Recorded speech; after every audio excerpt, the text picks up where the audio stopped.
Flack math! Give me some math and I'll give you some flack. Flack math!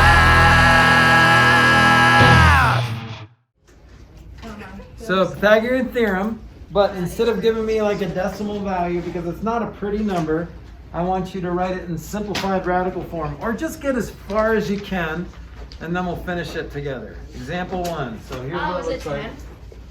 It's not 10. Never mind. I was like, no, a squared plus b squared. Never mind. Anyways. So I like how they say find the value of x and not find x, because then it would have been a funny arrow pointing an arrow to the x. I have a shirt. It's right there. It says that. Did I tell you that? Yes. Okay. Tori, do you want to say hi to your online cohorts? Oh, hello. Oh, wait, can I like come up? Do I have to like Yeah. put a mask on? Yep. You have to put a That's mask on. exhausting. Where's mine? It's Directly under your chair. So keep working are while stupid. Tori greets our online learners. Yeah, of course. Should I be featured in every video? Probably. Okay. What? I understand like it's a funny joke, but like why? What do you mean, why? It's not Because it's necessarily great. funny. It's just Hello. people need to see Write something Tori. important. I'm here. You're welcome. Masks are stupid. Don't wear them. Guys, hold on. Okay. Mr. Flack does not approve of this commercial.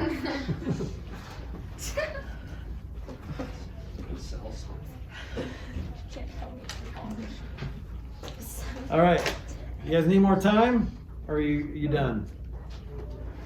Done. Okay, let's do a squared plus b squared. When you're in doubt, write it out. I was gonna say a squared plus b squared, so that's what? So what's a and what's b? 25 plus 25. Yep, so 5 squared That plus 5 equals squared 50. equals c 50 squared. squared root of 50. Okay, so that's as far as a lot of you got, and that's okay. So c squared equals 50, so c equals the square root of 50. All right, now you could on your calculator figure out what that is. It's like 7 point Oh, yeah, and something. then you take the squares out, so it's like what, 25, so it's 25 and 2, and then 5. So it's 5. Radical 2. Yeah. Nice, good job. All right, so this is simplified radical form. This is the most exact way and simplified way to say the answer to this. If you did this on a calculator, you would get a decimal that goes on forever and it's not repeated. What is that kind of decimal? What is that kind of number called? The decimal goes on forever Ow. and it's not repeated. It's ugly. Pi. It's disgusting. What is it? What's that number called? Is Ava here? Hi, It's Ava. right there. Attendance, yeah. What is that kind of number called? Say it out loud. Somebody testify. Come on. What is that number called? Pi. Pi is another kind of that same kind of number. It's not Euler's, is it? I really tried. What's Start- Euler's number? Euler is also that a kind of same I know it's category. similar. Same What's subset of real numbers. My brain can't process any of this right Not negative. It's irrational. Okay? So if you try to do this on a calculator, or the square root of 50 on a calculator, you get 7 point something that goes on forever and never ends. Your calculator will round it when it runs out of space. All right? But that's the most exact way we can say this number is 5 radical 2. Okay? The most exact way you can say the number pi is pi. Okay? For Thanksgiving, when you're asked, how many pieces of pie would you like? You can say pie.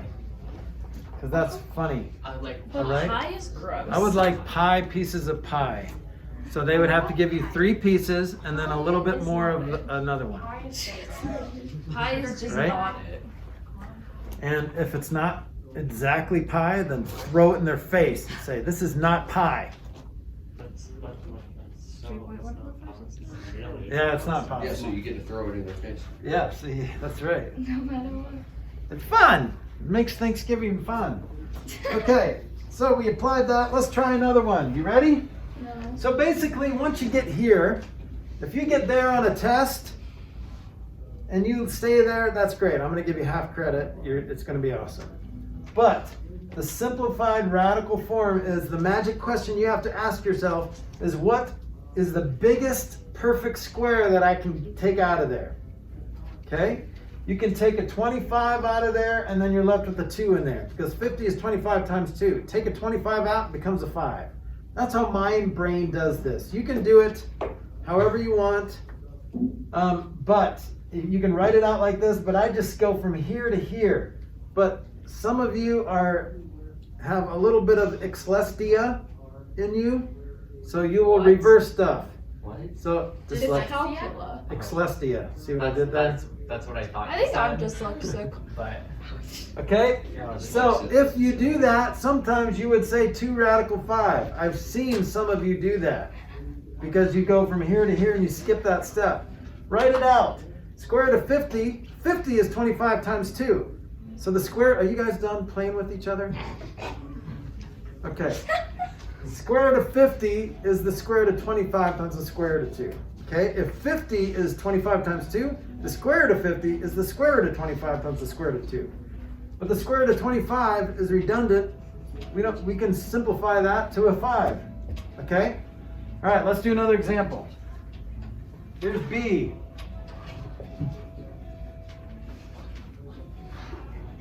can you have example 1 and then example B? This is example 1A, okay? Now I'm there. Here's X. 5 radical 13 and 6. What? Ugh. So when in doubt, write it out. Write out the formula, plug in numbers. This time you're not given A and B, you're given C and either A or B. So it's C squared minus Okay. A squared equals B squared. Yeah, so write that out, see what happens. See if you can find X, the value of X. I know you know how to find X, but I'm talking about the value of X. It's right there, duh. Jeez. And I'll tell you that it is a whole number. It's not an irrational number, it's a nice, 7. friendly whole number. I'm saying 7. I don't know. Okay, did you Close. say one of the There's a things? 7 in it. 17. Right, did you say one of the numbers was the 2 squared or C squared?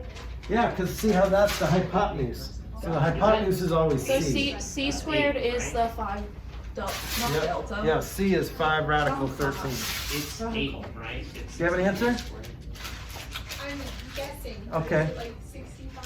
No. 67. No. Thanks for clarifying that it was a guess. Is it not just 64 squared, which would be 8? You mean the square root of 64? Yes, sorry. It's not 8.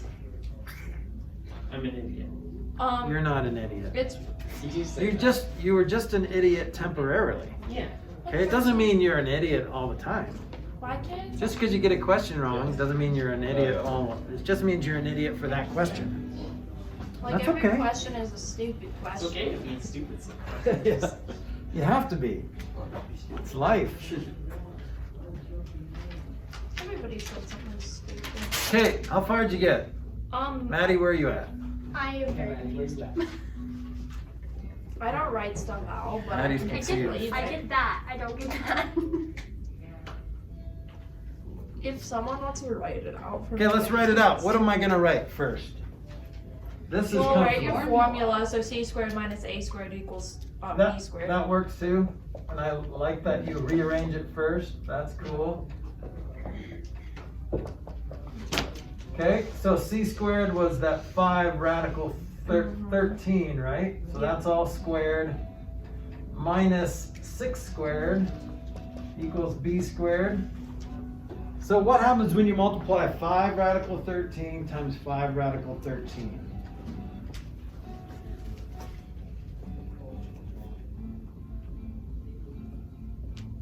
Can you guys do that in your head? Kind of hard to do in your head, but 3 times 3.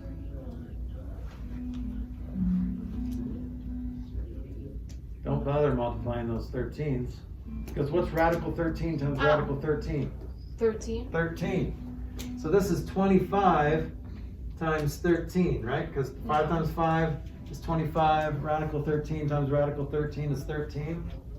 What's 25 times 13?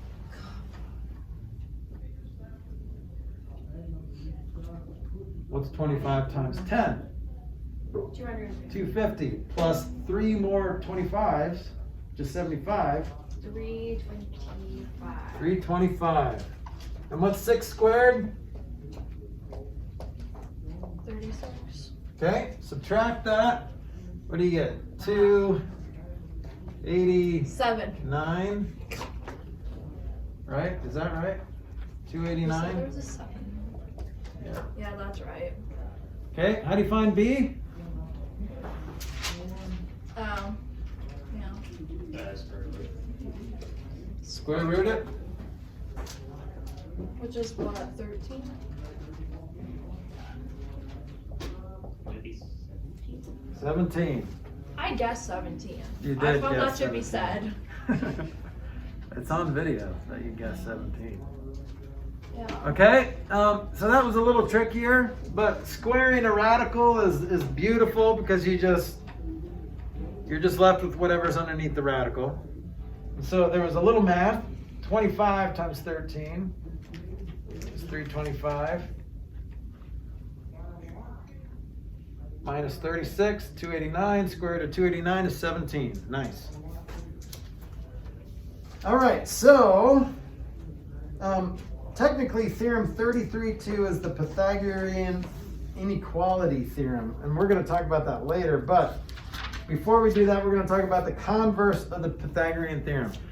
The Pythagorean Theorem says, in a right triangle, if it is a right triangle, then a squared plus b squared equals c squared, right? So what's the converse of that? If it a squared plus Yeah.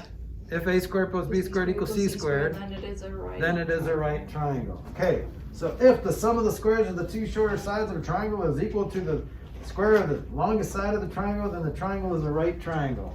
So in short, I'm going to say theorem 33.1 is the converse of Pythagorean theorem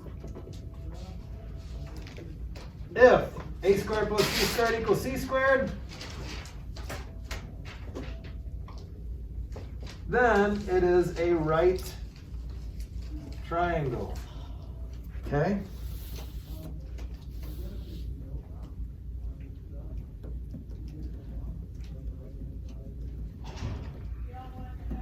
All right, so here's some more examples.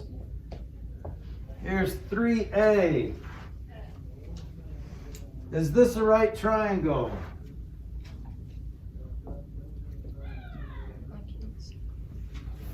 Is that a right triangle? Well, how do you figure that out? Pythagorean theorem. Yeah, so what is that? 16 plus 121 is like something that ends with a 7, Always. right?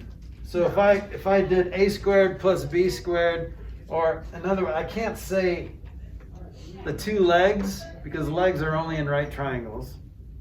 So I can say the two shorter sides, which is what the theorem actually says. But a and b, a squared plus b squared equals c squared. A and b are the shorter sides. So 16 plus 121 ends in a 7. Is 22 times 22 going to end in a 7? No, it's going to end in a 4. So you can just check right away without actually having to do all the math. So 16 plus 121 equals something with a 7. 22 times 22 equals something with a 4. So no. So see how I cheated the math? You could do that without having to do the math. You just have to tell me if it's a right triangle or not. What about this? Here's 3b. 5, 12, 13. Is that a right triangle? yes, because it's a triplet. Well, you already knew that, right? So let's just test it. 25 plus 144 is 169. What's the square root of 169? Corey, you, I'm so sorry. how, are you a junior or a senior? Senior. Senior. Okay. Sorry, it's time to grow up. It's time to understand what that means too. No, I understand. Don't make me have an awkward conversation. I know what it means. All right, well, ew. Okay. All right, Sorry. moving on. So the next one is the Pythagorean Inequality Theorem, which is very interesting. This is something that you guys have not learned yet, and you won't learn in any other math class. So you're welcome. But do we? Well, any other math class here, I guess. This is the Pythagorean Inequality Theorem. Here's what it says. In a triangle. So let's write this out. This is theorem 33-2, I think. Pythagorean Inequality Theorem. In a triangle, let A and B be the lengths of the two shorter sides. Let C be the length of the longest side. So I'm not going to write that, okay? If A squared plus B squared is less than C squared, then the triangle is obtuse.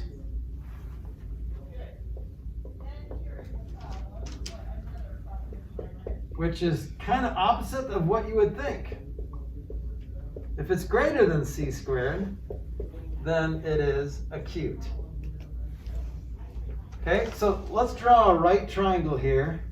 And then what we're going to do is we're going to make one of these sides a little bit longer than, and that way A squared plus B squared would be greater than C squared. So if I make this a little bit longer, I'm going to do that with another pen here. So if I make this a little bit longer here, and this is still the same length here, well, if I were to make this fit, then it would have to look like this. It would basically, in order to make this fit, this has to go up a little bit, and then this has to go there. So see how it makes it more acute. I made A a little bit longer, and so now that makes the triangle a little bit more acute, okay? Now a good way to remember this and to think about this is if C was longer in a right triangle, if C is longer, then what happens to this angle?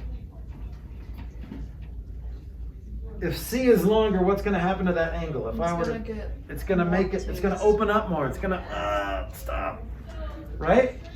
So if C is longer, so if A and B, A squared plus B squared is less than C squared, then it's going to make it obtuse because it's going to make that angle, that C length is going to go wider, right? Open up more. But if it's smaller, then it's going to make this angle compress a little bit. It's going to fold in a little bit. Okay? So you're going to have a question like this on a test. And you just have to remember, if A squared plus B squared is less than C squared, then it's obtuse. If A squared plus B squared is greater than C squared, then it's acute. Okay? Can you remember that? All right. Tell me whether this triangle is obtuse, acute, or right. 4, 9, and 8. Is this an acute triangle or an obtuse triangle? What? Which side is which? Is 8C? I'm not going to tell you that. 16. Would be acute. It's 16 plus 64 and whatever, and if it equals 89 or not. So here's the comparison symbol, and then 81, right? So 16 is 16 plus 64. Is that going to be bigger than 81 or smaller than 81? Smaller. It's 80. So that means it's a acute one, right? Well, If it's less than, then it's obtuse. Oh, that's Okay, so this is where it's kind of backwards than what you think. All right? Smaller in my mind, since 80 ended up being smaller than 81, in my mind, I'm thinking smaller is acute, right? Bigger is obtuse. No. Think of it in terms of C. If C squared is bigger than A squared plus B squared, then it's obtuse. If C squared is smaller than A squared plus B squared, then it's acute. Okay? So, it's easy math. You guys just need to remember which way goes which way. Okay? Black math. Give me some math and I'll give you some flack. Black math.